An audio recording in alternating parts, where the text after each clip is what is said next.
Hey guys, I'm back. I am, just so you all know, I'm filming these all on the same day. So it's not like I wore the same thing every day for a week. That didn't happen. I'm just filming these all on Saturday because I want to do them all. Because otherwise you're going to get one and like promises of the other four for like, years.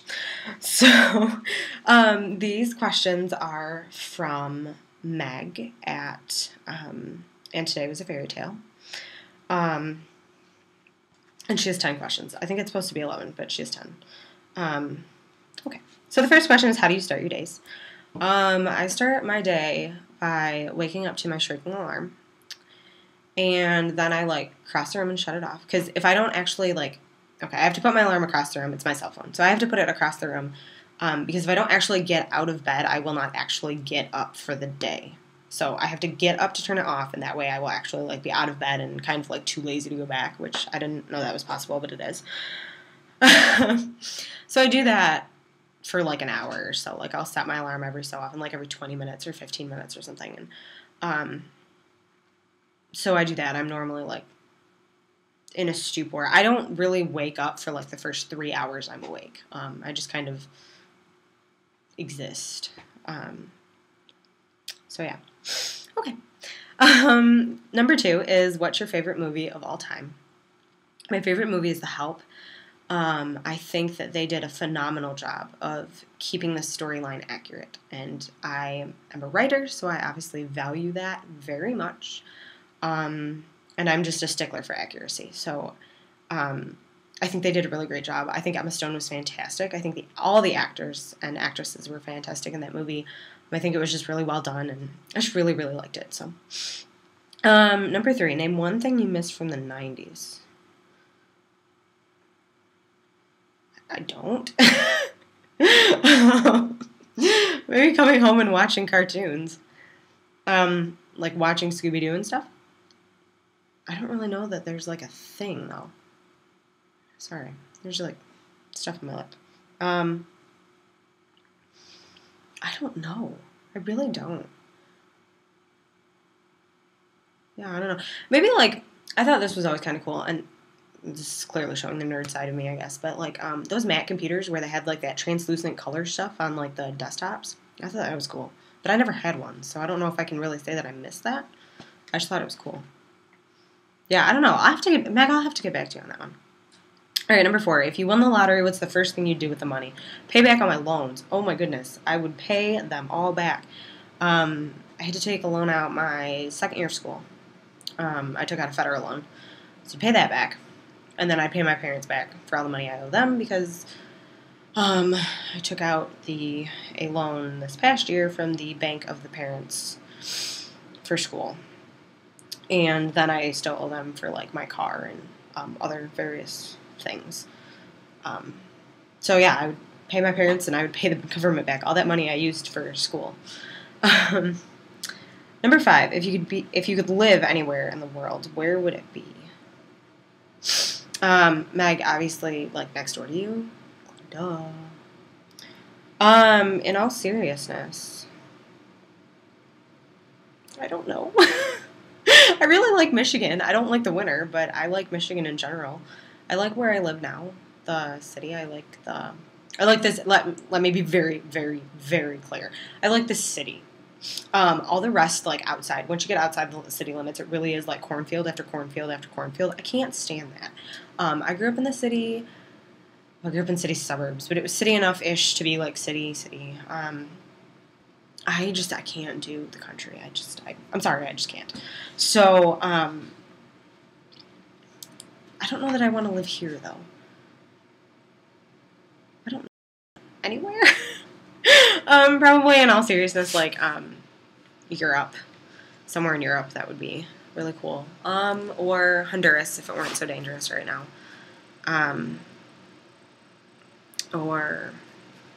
So I'm really kind of up for anywhere in the U.S.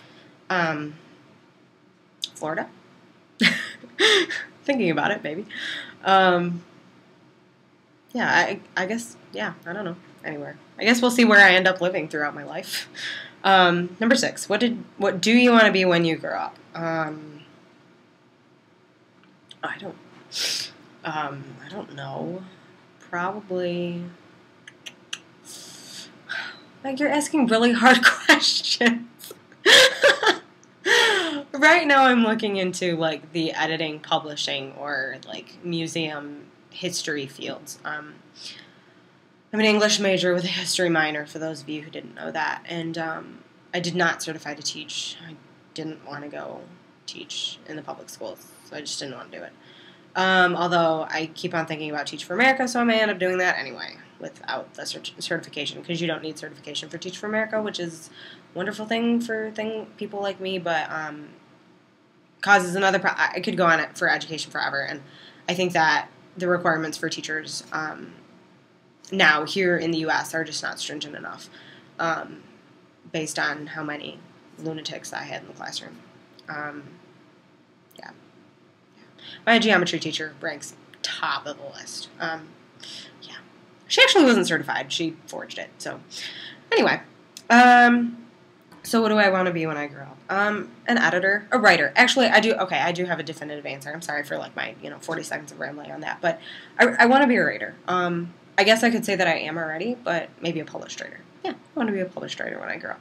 Okay. Number 7, what's your biggest pet peeve? My biggest pet peeve is political correctness, I think. And when people say things that they don't know anything about. So, this one time I was talking to a friend of mine, and she grew up in a primarily, like, really, she grew up, like, nearby where I go to college, and she grew up in, like, a primarily, like, pretty much all white, like 99% white, honestly. Really well-off suburb. And I said to her once, I have friends who are from India and Pakistan. And I said, my brown friends. That's how they refer to themselves. I was, like, close enough to them that they let me say that. And I also I consider myself brown in a sense because I'm Hunter. I'm, like, not brown as in, like, they're brown, but, like, just, like, that's kind of the color of my skin. Not mine so much. And also, it's winter, so I'm kind of pale, but just in general. So she heard that, and she was like, you can't say that. And I was like, yes, I can. That's what they said. That's what I said. Like, it's fine. They're not. And so it wasn't even that, like, she was correcting me. It's just the idea that, like, there's a proper way to refer to people, I guess. I don't know. I mean, like, for instance, I'm Hispanic, and that's pretty much the only word I will ever use. Like, I'll say I'm Hispanic or Hunter, and I don't particularly like the word Latin or Latina, but I will take it.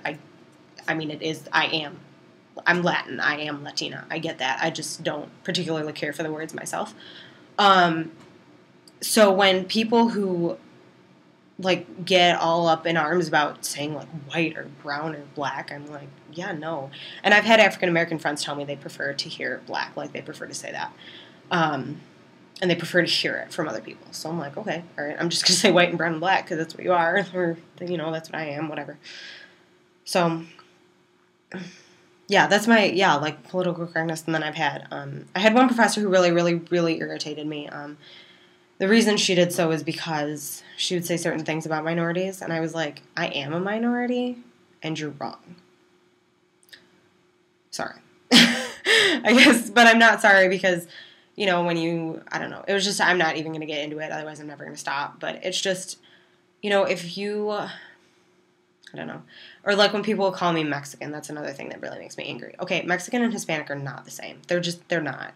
If you see somebody and you're pretty sure they're of Hispanic descent, don't ask them if they're Mexican, please. Like, I don't know if any of you guys do that. Just please don't ever do that. Just ask them where their family is from. I think that's just the safest way to do it. I understand that could err on the side of political correctness, so to speak. But in my opinion, it's more just respect. Central Americans have a huge problem with Mexicans. And to me, it's just, and I don't want to, like, hurt, like, there's just really not, I'm just a really blunt person, there's really just not a tactful way to say this, I guess, but, like, it betrays your ignorance, it does, like, and it just reinforces that American stereotype that Americans don't know anything, when you ask somebody if they are Mexican, just because they're Hispanic. Most, Hispanics in the U.S. are Mexican. A lot are not. So that's my soapbox. Stepping off now. Number 8, what's your favorite time of year and why? My favorite time of year is Thanksgiving. Because I love getting together with family, and Thanksgiving is basically like all my favorite foods in one meal, which is awesome. If I could eat Thanksgiving meal every day, I would. But I don't. So, yes. Number 9, who's the first person you call when you need to vent? I should say that I really don't call anyone because I hate the telephone. I hate the telephone.